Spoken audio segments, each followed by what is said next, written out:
Dentro de las guerras civiles del siglo XIX, la primera guerra podría llamarse la guerra de los conventos, como en algunos libros aparece, pero la tendencia hacia la calificación de la guerra de los supremos ha desplazado a la guerra de los conventos.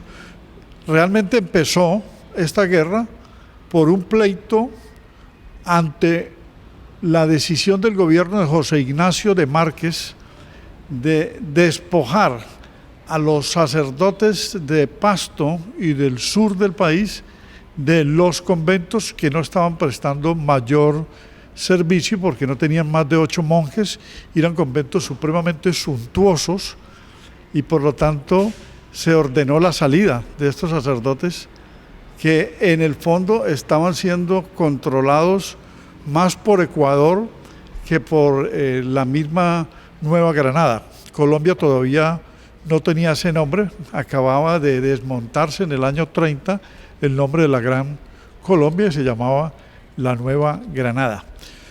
Entonces esto desató un levantamiento armado de un sector religioso, se llamó pues una guerra cristera, la guerra de los conventos, para proteger a estos sacerdotes que no fueran removidos.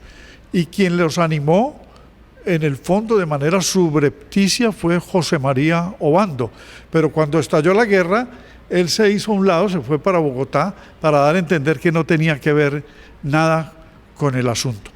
Bueno, se desató una guerra civil y las guerras civiles son una confrontación entre un ejército levantado en armas irregular contra el ejército institucional.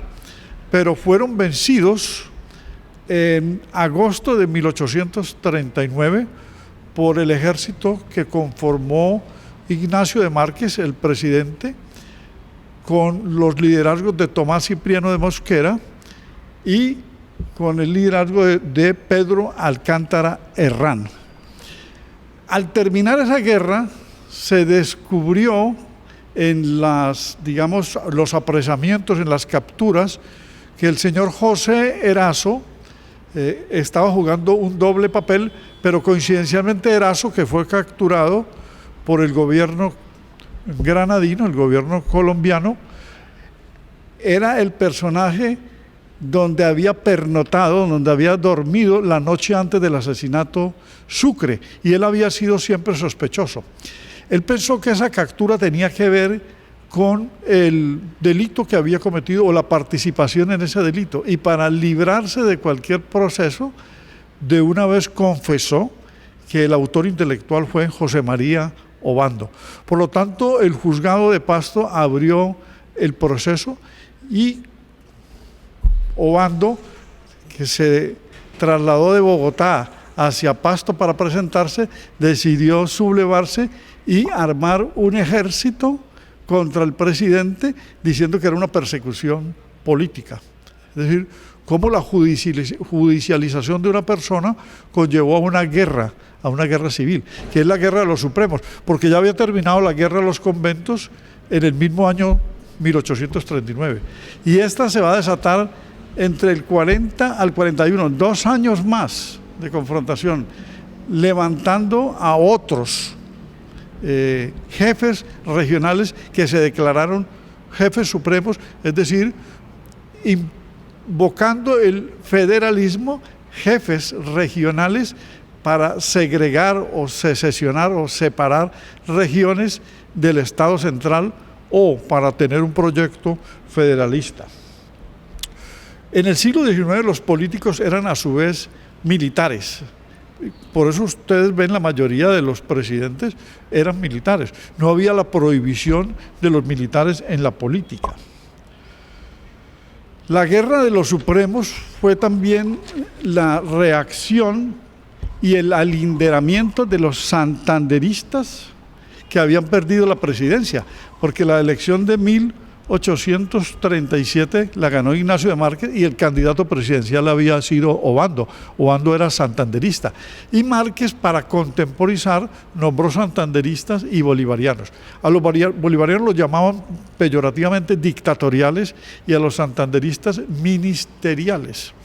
Pero con el devenir de los días, Márquez fue quitándole posiciones a los santanderistas, prácticamente nutriendo el aparato del Estado de más ex bolivarianos, lo cual generó críticas y oposición y la división y la reclamación hacia un Estado federal contra el centralismo que Márquez estaba presidiendo. Los partidos políticos no habían nacido, los partidos políticos nacen en la mitad del siglo, 1849, con las propuestas de plataforma de Mariano Espina Rodríguez, el Partido Conservador, y en el 51 con la propuesta de plataforma ideológica programática de unos estatutos redactados por Ezequiel Rojas Ramírez. Pero existían, no habían nacido los partidos, pero existían tendencias, la tendencia santanderista y la tendencia bolivariana, con una mala denominación por la historia, que a los bolivarianos los van a llamar conservadores y a los santanderistas liberales, cuando era todo lo contrario, porque Bolívar fue antiabsolutista, defensor de los derechos humanos, la libertad de cultos, republicano. Por lo tanto, esa confusión todavía no se ha aclarado en los libros de historia. Los personajes que protagonizan esta guerra son en la práctica quienes habían estado cerca a Bolívar jugando algún papel en las guerras de independencia. O sea, Pedro Alcántara Herrán estuvo con Bolívar muy joven, lo mismo que José Hilario López, José María Obando, ¿sí? Y luego van a desempeñar esta puja por el poder, pero todos se habían convertido en santanderistas. Y se alzaron en armas los latifundistas, o sea, los dueños de los esclavos, y rechazaron el centralismo. La inicial, digamos, motivación fue religiosa, pero terminó en una confrontación armada por el federalismo y animada por esa judicialización de Obando. Se notó entonces que era una confrontación, digamos, con inclinación en un principio por tener un Estado laico. Hay que destacar que en esa guerra civil participó un país vecino, que fue Ecuador. Juan José Flores también era sospechoso. Juan José Flores también fue sospechoso de la muerte de Sucre, y él, para distanciarse de la judicialización contra Obando, acompañó militarmente a José Ignacio de Márquez con la condición de que Pasto, Túquerres y Tumaco pasaran a ser parte de Ecuador. Con ese incentivo participó, asunto que lógicamente al final no logró. Obando fue derrotado en Huilquipamba. Los amigos de Obando reaccionaron entonces en varias regiones. Él los hizo levantar, él los invitó a la guerra y se volvieron los supremos, o sea, jefes regionales soberanos, como una especie de separatismo. Los jefes del Socorro, de Mariquita, de Sogamoso, de Tunja, de Vélez, de Casanare, de Antioquia, de Ciénaga, de Santa Marta, de Cartagena, de Mompox y de Panamá. El mismo día de la derrota de Obando, en 1840, triunfó Manuel González, jefe militar de Santander del Sur, de la provincia de Vélez, y declaró como Estado soberano a esa provincia de Vélez, conformada por el Socorro, Tunja, Pamplona, Vélez y Casanare.